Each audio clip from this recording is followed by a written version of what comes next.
Alright guys, how's it going? Welcome back. Today I'm quite excited to be asking the question, should you buy a new Defender? I've been kindly lent this car by Hatfield Land Rover of Pickering. I recently filmed with an old Defender, which is a car that I love, and I concluded that although it's massively flawed, it's just got something about it, it's got some character about it that I like, and it becomes lovable and you soon forget its faults. So the big question is the new Defender the same?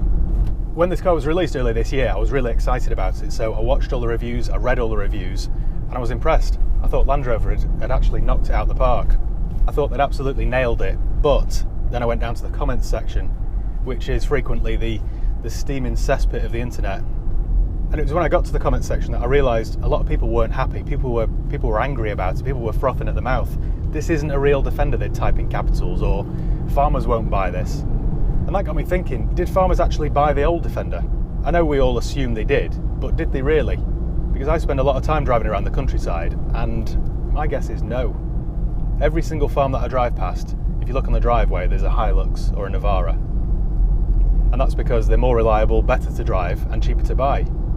There was a time when farmers bought Defenders, but that was back in the 50s and 60s. So farmers don't generally buy old Defenders. They're mainly bought by people who like the idea of owning one and have more money than sense. And farmers don't have more money than sense, they're famously frugal. Plus, as a target audience, the farming community just isn't lucrative. They buy a basic car with no spec and no bits, pay for it in cash using old white fivers, don't service it, run it on red diesel and then keep it for 28 years. This isn't really the demographic you want to chase. When launching a new car, you don't want to target clawed greengrass. Speaking of greengrass, all the videos I've watched on the new Defender, not one of them have asked this quite important question. Does the new Defender look right in the fictional village of Aidensfield? Well, luckily I'm just around the corner, so I think I'll be able to answer that.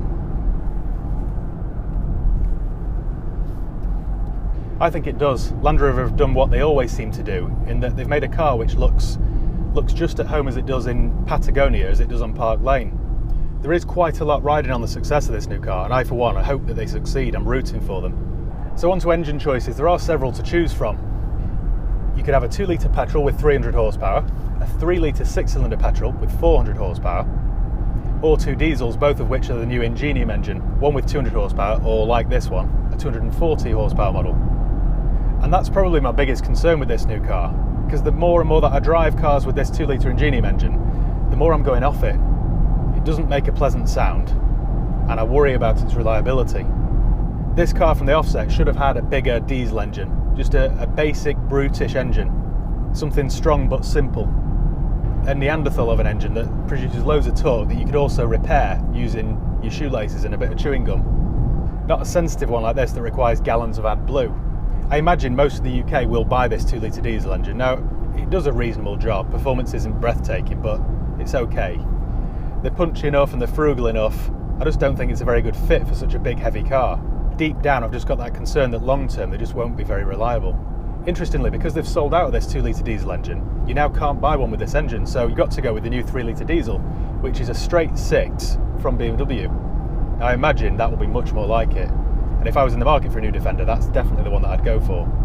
But I suppose if money wasn't an issue, then I would go for the 3-litre petrol with 400 horsepower. They all come as standard with an automatic gearbox, which is superb by the way. The changes are seamless, it kicks down quickly, but you can't buy a manual, which is another reason farmers won't like it.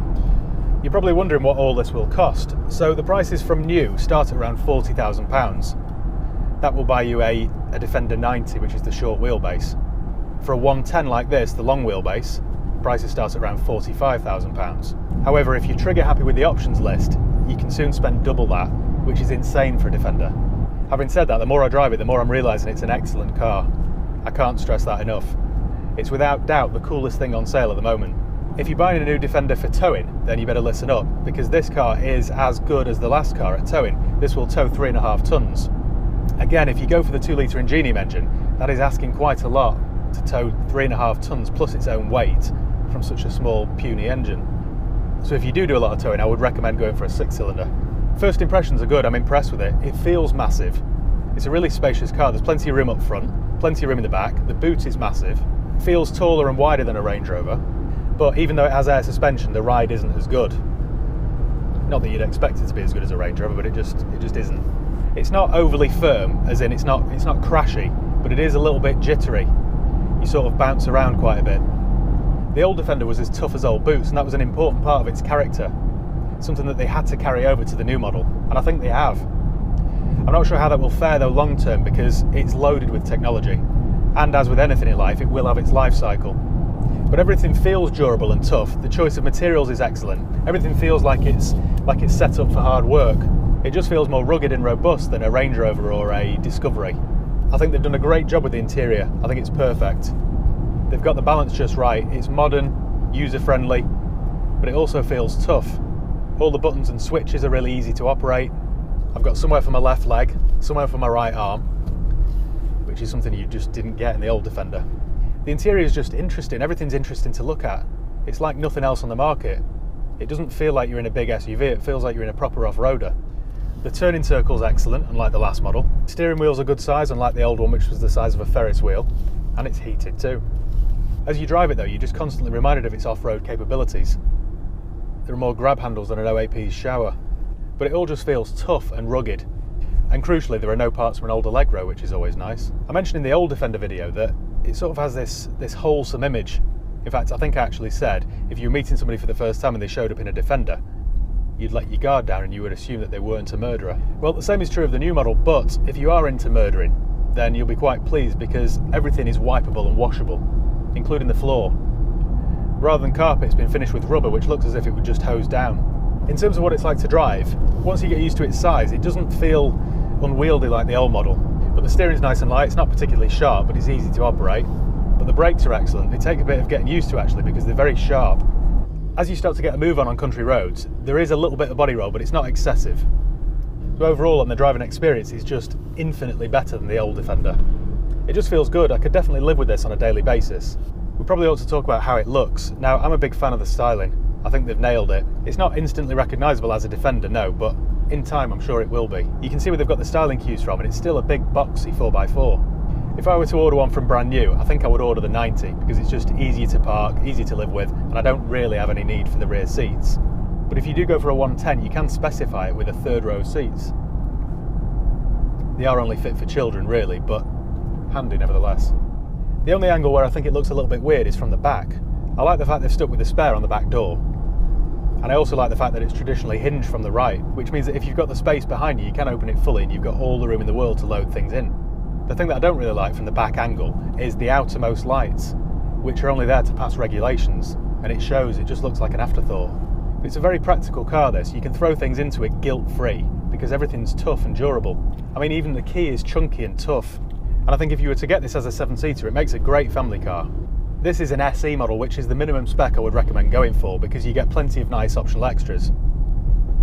You get heated steering wheel, you get more cameras than Granada Studios, you get heated front seats, and you get plenty of USB sockets. If your budget will stretch, you can go for an HSE or an X model, but I think an SE is really where you need to be. One of the best things about this new Defender is this infotainment system. It's excellent. It's like using a giant smartphone. It's really easy to use, the quality is excellent, and the camera quality is superb. It looks as if it's in HD.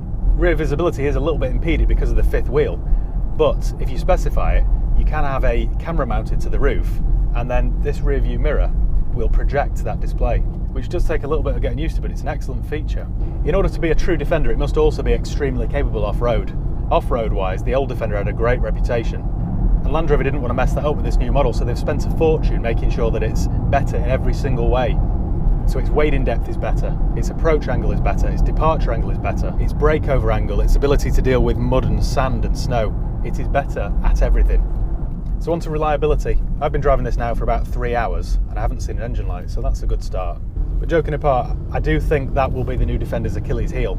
You've got to remember though, it's loaded with extras, loaded with gadgets and tech and air suspension.